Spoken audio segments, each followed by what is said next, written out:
বাংলায় শুরু SIR, CO দপ্তরে চলছে সর্বদলীয় বৈঠক।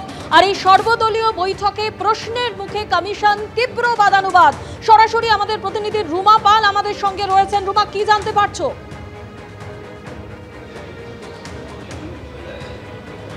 দেখো, 1.5 ঘন্টা অতিবাহিত, কিন্তু মাঝে মধ্যেই এই সর্বদল বৈঠক কিন্তু উত্তপ্ত হয়ে উঠছে। মাঝে মধ্যেই কিন্তু বাকবিতণ্ডা জড়িয়ে পড়ছে যারা রাজনৈতিক দলের সদস্যরা রয়েছেন, এবং তার সঙ্গে অবশ্যই মুখ্য নির্বাচনী আধিকারিক রয়েছেন এবং নির্বাচন কমিশনের অন্যান্য আধিকারিকরাই রয়েছেন।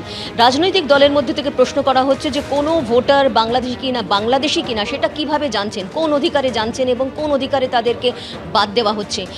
এবং আরও একটা বিষয় রয়েছে যে কোন ধারায় কোনো নাগরিক নয় এমনটা বলা হচ্ছে। শুধু তাই নয়, মানুষের জীবন চলে যাচ্ছে এরকমও কিন্তু প্রশ্ন করা হচ্ছে রাজনৈতিক দলের পক্ষ থেকে। তার সঙ্গে আরও একটা বিষয় বলে রাখি যে বিজেপির তরফ থেকে বলা হয়েছে যে প্রশান্ত কিশোরের নাম 2টি জায়গায় রয়েছে, সেটা কি ক্রিমিনাল অফেন্স কিনা সেটা কিন্তু প্রশ্ন করা হচ্ছে মুখ্য নির্বাচনী আধিকারিককে। মাঝে মধ্যেই কিন্তু বাকবিতণ্ডা জড়িয়ে পড়ছেন পলিটিক্যাল যারা লিডার্স রয়েছেন। অন্যদিকে অবশ্যই উত্তপ্ত হয়ে উঠছে সর্বদল বৈঠক। তবে মুখ্য নির্বাচনী আধিকারিক তাদের বোঝাবার চেষ্টা করছেন যে এসআইআর প্রক্রিয়াতে বিএলওদের কি ভূমিকা রয়েছে এবং রাজনৈতিক দল যা যা প্রশ্ন করছেন সেই প্রশ্নেরই উত্তর দেওয়ার চেষ্টা করছেন। যেহেতু 1.5 ঘন্টা অতিবাহিত, এখনও সর্বদল বৈঠক চলছে এবং প্রত্যেকেরই একই প্রশ্ন যে কোন ধারায় তাদেরকে বাদ দেওয়া হচ্ছে, কেন মানুষকে বাদ দেওয়া হচ্ছে, এবং এসআইআর পদ্ধতি যেভাবে শুরু করা হয়েছে সেটা নিয়েও কিন্তু প্রশ্ন করছে রাজনৈতিক দল। মূলত বিরোধী দলরাও প্রশ্ন করছে। অন্যদিকে বিজেপিরও আরেকবার প্রশ্ন যে এই প্রশান্ত কিশোরের নাম 2টি জায়গায় রয়েছে, এটা ক্রিমিনাল অফেন্স কিনা। একাধিক প্রশ্নের সম্মুখীন হতে হচ্ছে কমিশনকে। তবে কমিশন অবশ্যই পুরোপুরি বিষয়টা বোঝাবার চেষ্টা করছে যে এসআইআর কেন এবং এসআইআরে বিএলওদের ভূমিকা কী, এবং এসআইআর শুরু হলে রাজনৈতিক দলের ভূমিকা কী, এবং কোনোভাবেই যে কোনো বৈধ ভোটারের নাম বাদ যাবে না সেটাই কিন্তু কমিশন বারবার বোঝাবার চেষ্টা করছে। কিন্তু রাজনৈতিক দলের তরফ থেকেও একাধিক প্রশ্ন রয়েছে, সেই একাধিক প্রশ্নই কিন্তু তারা ছুড়ে দিচ্ছে কমিশনের দিকে। ধন্যবাদ রুমা। এসআইআর ঘোষণার পর বিজেপিকে আজ সরাসরি চ্যালেঞ্জ করলেন অভিষেক বন্দ্যোপাধ্যায়। বাংলার ক্ষমতা 2023 সালে দিল্লিতে গিয়ে ট্রেলার দেখিয়েছিলাম, এবার সিনেমা দেখবে। আগামী নির্বাচনে তৃণমূলের আসন বাড়বে, শুধু নয় বিজেপি 50-এ নেমে যাবে। চ্যালেঞ্জ অভিষেকের। আপনি এসআইআর কত ক্ষমতা আছে আপনি করুন, আর আমরাও আপনাকে চ্যালেঞ্জ করছি, একটা লোকের যদি নাম বৈধ ভোটারের বাদ যায়, বাংলার ক্ষমতা কি দিল্লিতে 2023 সালের অক্টোবর মাসে ট্রেলার দেখিয়েছিলাম। আগামী দিনে আপনাদের পুরো সিনেমাটা দেখাবো।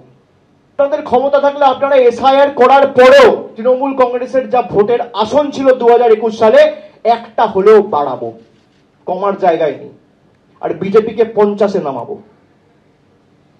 ক্ষমতা থাকলে চ্যালেঞ্জ অ্যাকসেপ্ট করুন। আর যদি আসন সংখ্যা বাড়ে এসআইআর হওয়ার পরেও আপনারা যত ক্ষমতা আছে প্রয়োগ করুন, যত বল আছে। আগেও তো করেছেন, 100 দিনের টাকা আটকাতে পেরেছেন। আর যদি আপনারা এসআইআর করেও গোহারা হারেন, তাহলে বিজেপির নেতারা অন্তত পক্ষে একটা আন্ডারটেকিং দিয়ে বা বাংলার সংবাদ মাধ্যমকে ডেকে সাংবাদিক বন্ধুদের সাক্ষী রেখে বাংলার 10 কোটি মানুষের সামনে বলুক যে আমরা যদি 2026-এ হারি আর তৃণমূলের আসন সংখ্যা একটা হলেও বাড়ে, আমরা 1 সপ্তাহের মধ্যে 2 লক্ষ কোটি টাকা বকেয়া ছেড়ে দেবো। না হলে আপনারা যা বলবেন আমি তাই করব। আমার ওপেন চ্যালেঞ্জ বিজেপি নেতাদের কাছে, অ্যাকসেপ্ট করুন। খেলা আপনারা শুরু করলেন, শেষ আমরা করব।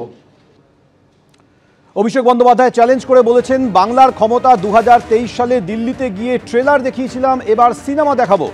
বিজেপি বলছে তৃণমূলের ভোট ব্যাংক ধসে গেছে, লক্ষ্মীর ভান্ডার, রাস্তা, বাড়ির টাকা দেয় রাজ্য, ভোট ব্যাংক দেখে নয়।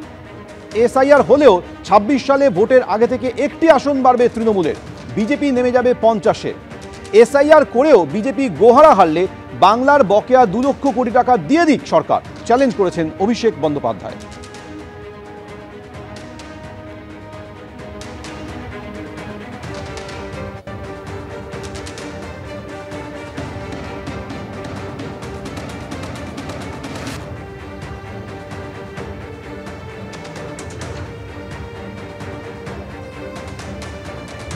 বিজেপিকে আজ নিশানা করেছেন অভিষেক বন্দ্যোপাধ্যায়। গতকাল এসআইআর ঘোষণা হয়েছে, আজ থেকে এসআইআর প্রক্রিয়া চালু হয়ে গেছে। আর এরই মাঝে সাংবাদিক বৈঠকে আজ বিকেলে বিজেপিকে সরাসরি চ্যালেঞ্জ করলেন অভিষেক বন্দ্যোপাধ্যায়।